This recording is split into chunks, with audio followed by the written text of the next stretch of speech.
Hello there and welcome. Now, what began as a tool to pass time for the young and one could say restless, bit by bit it started gaining the attention of more mature, and just before long it has caught up as wildfire to serve as sometimes the voice of the average Nigerian, and other times it has been a convenient battle for ground.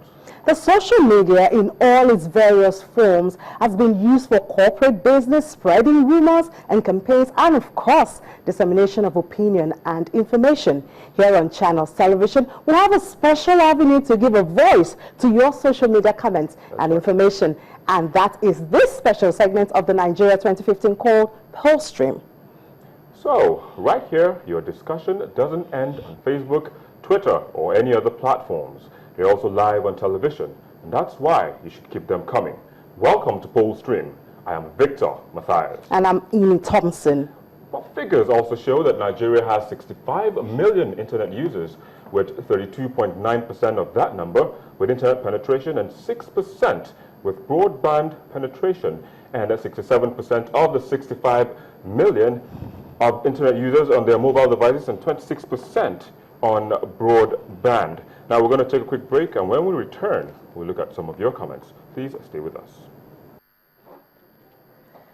Welcome back, and you're still watching Poll Stream, a segment of Nigeria 2015 that focuses on the social media platforms. Now we'll be looking at some of the messages that you sent, first of all, via our email platform. Yeah, well, just before that, Victor, we would like to explain some of these things. I mean, before now, we've had slogans like "Enough is enough," which was birthed in April, and that spread through the social media. And then there's "Bring Back Our Girls," another message that, you couldn't really place a face to, but we did see it all over the social media. And now the various political slogans have found their voices in the various platforms of social media. In 2011, at about this time when we had the elections, Facebook was a major instrument for politicians. In fact, some of them actually made known their intentions to run on Facebook. So I mean, after that, I think the people, the citizens, just took that up. And now the momentum has risen, because you also see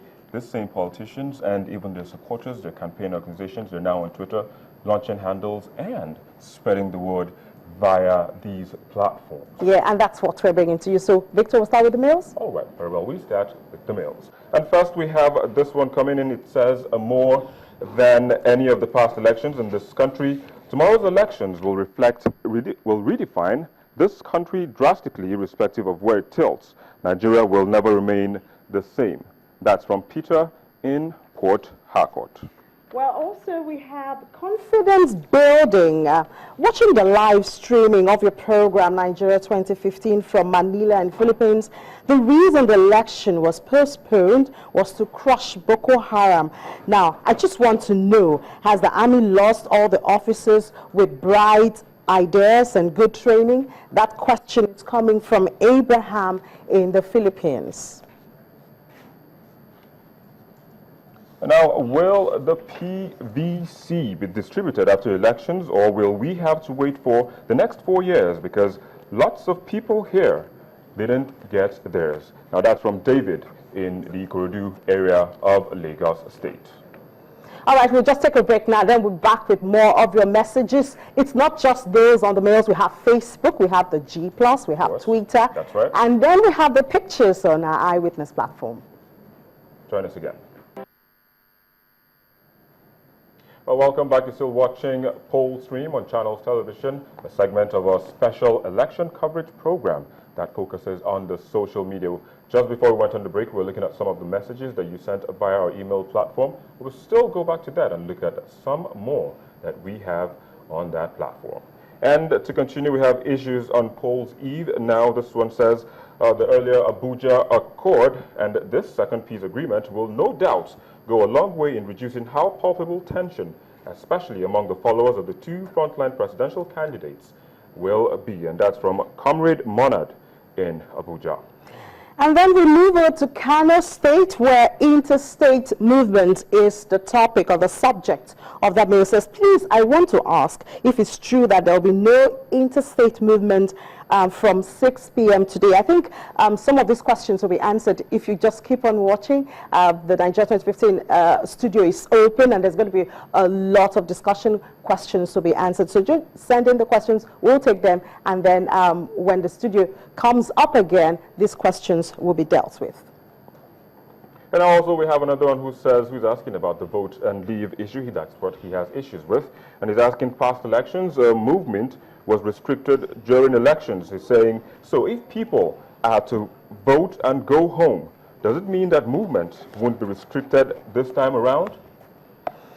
All right, another question there, and another one, the subject is the importance of 2015 elections. It says, 2015 elections will be the foundation of the Nigerian Federation for the next 100 years. Nigeria cannot be sustained on the current reality of looting, impunity, poor education, and lack of enforcement of the rule of law currently ravaging it. That's from David in Abuja. And this one is an elections report coming from Silas, also from Abuja, and he says, I traveled by road from Abuja to Port Harcourt yesterday and observed that all the military checkpoints were empty, with pockets of policemen within towns. It seems to me that all the soldiers have been deployed to the southwest and northern region. Well, PVC is still in the news, even though officially the distribution of PVC had ended on Sunday. Somebody is saying over 300 people are yet to receive their PVCs because they are yet to be printed by INEC. That's at Unit 17, Ward 4 in Lekki Phase 1. That's from Moji in Lagos. Well, we take another break, and when we come back, our focus on the program today is the impact social media has made on the 2015 general elections. Please stay with us.